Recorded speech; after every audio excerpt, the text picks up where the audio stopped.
Hi, AT from CNC at Home. It's very frequent that we make cards for different occasions. This is one I pulled up from many years back when one of our nephews graduated from high school. He was a Homestar Runner fan, and so I made him this card. The general way to do it is this section here is the front of the card. This is the back of the card. If we turn this around, and this becomes the inside of the card. Well, to design this up, I just use Photoshop, and I just section off through the middle and through the middle this way, arrange things, print it out. And it's just a matter of folding this over twice. The problem that we run into with these cards is the awkward size doesn't fit a standard envelope. You either use an envelope that's way too big or it's way too small. And if you did one that's too small, then of course you have to fold it even more. So I end up making custom envelopes. They don't fit the best. What I found on the website that we featured recently, I'll put the link right across here. They have a nice little envelope option, and I went through and I told it that I wanted the dimensions that would fit my standard size piece of paper that has been quartered. So basically I take an 8.5 by 11 sheet of paper, which is what this is, fold it in half and fold it in half. So what we end up with is a 5.5 by 4.25 card. And I needed an envelope to fit that. So I went and I filled in the parameters I wanted. I did make it a little bit bigger, so I made it, I believe, 150 millimeters by 115 millimeters. And that should fit this just perfectly. If you like this video, give it a thumbs up. Let's head over to the website. Here's the home page for the Template Maker website. If I scroll down a little ways, I will find the envelope section. I want to see more options. Once the more options have come up, the default again is 150 by 100. I want this to be just a little bit wider because I want this to fit a 4.25 by 5.5 inch card. And let's look at a few numbers real quickly. We can do that by switching to inches, and the width, like I said, needs to be 5.5 inches, and the height needs to be 4.25. That's the exact size of my card. So if I switch back to millimeters, that gets us approximately 140 by 110. I want to have extra room so the card will slide in easily and not bind. That's why I went ahead and went to 150 on the width and 115 on the height. This should leave plenty of room for the card to fit just fine.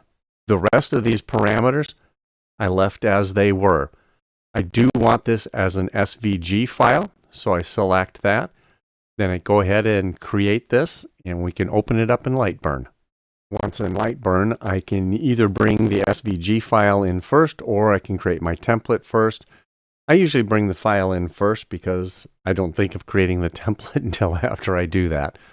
Let's go ahead and bring that SVG file in. Here's the file, and there's a few things that we really don't need, such as this little logo thing up here. So let's first ungroup all of this, and then I can delete that because we really don't need it. And that leaves us with 3 layers instead of like 57. I'm going to take this layer, which is just the size and name of the project, and then just a little legal notice down here, and put those on a tool layer.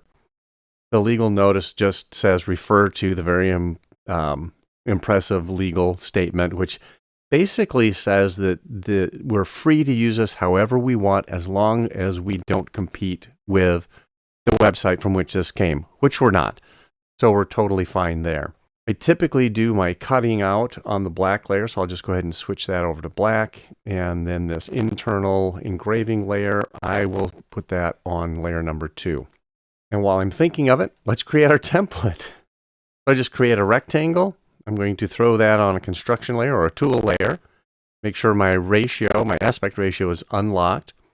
And the width of this is going to be 11 inches. So then LightBurn, I can actually type 11 inches. It'll convert it to millimeters for me.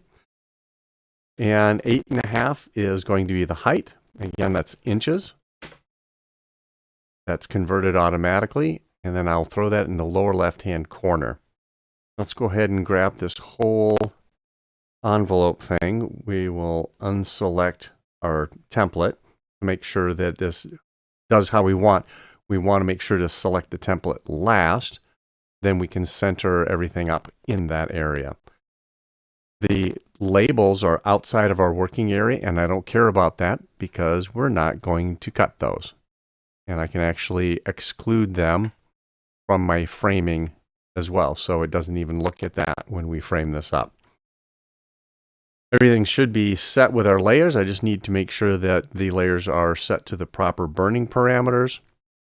For cardstock, if I'm burning through, I'm going to do this on brown.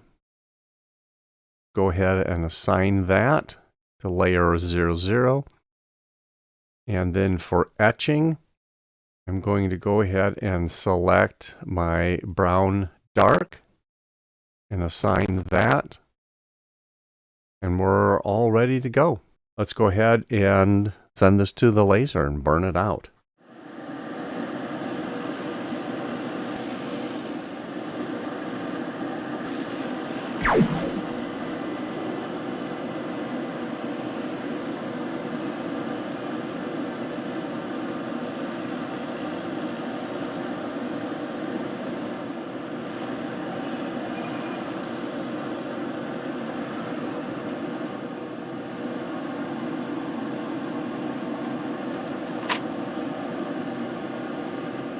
Now that this is burned out, we've got our folding lines in here.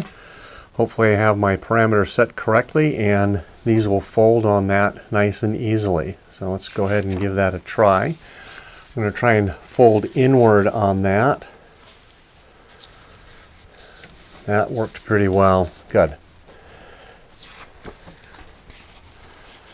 I know I would probably fold out a little more easily. The problem with that then is this this spot is on the outside.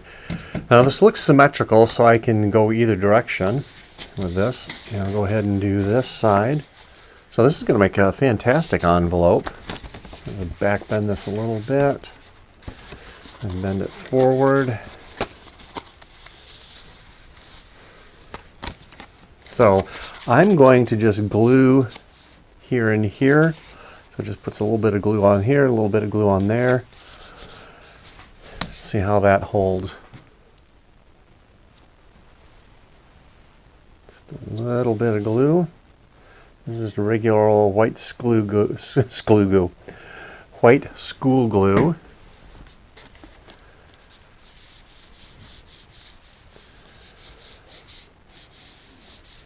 This has glued up well, so we've got ourselves a nice little envelope. The front is just plain. I could either engrave something on here with the laser or print it on, type it on something, put a sticker on, whatever. And then in the back, we have a nice envelope size that should fit our card perfectly. Well, with a little wiggle room at least. So that slides in there nice and easily. There's room above it, and there's a little room on the side, so it's not bound in or too tight. And there it is. This could either be taped or a sticker could be used on this. A lot of times we'll have like a birthday sticker or a graduation congratulations kind of sticker that can be put on there. Or it could be taped or glued shut. This is sturdy enough it could be sent through the mail system. Just put address, stamp, return address.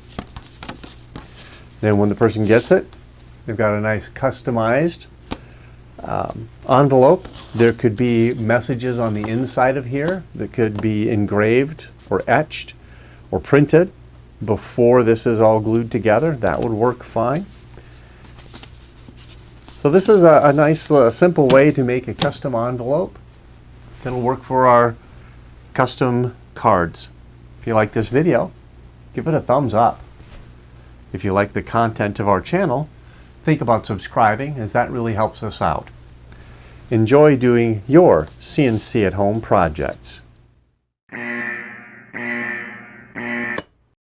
Oops. Yeah, that's a nice envelope.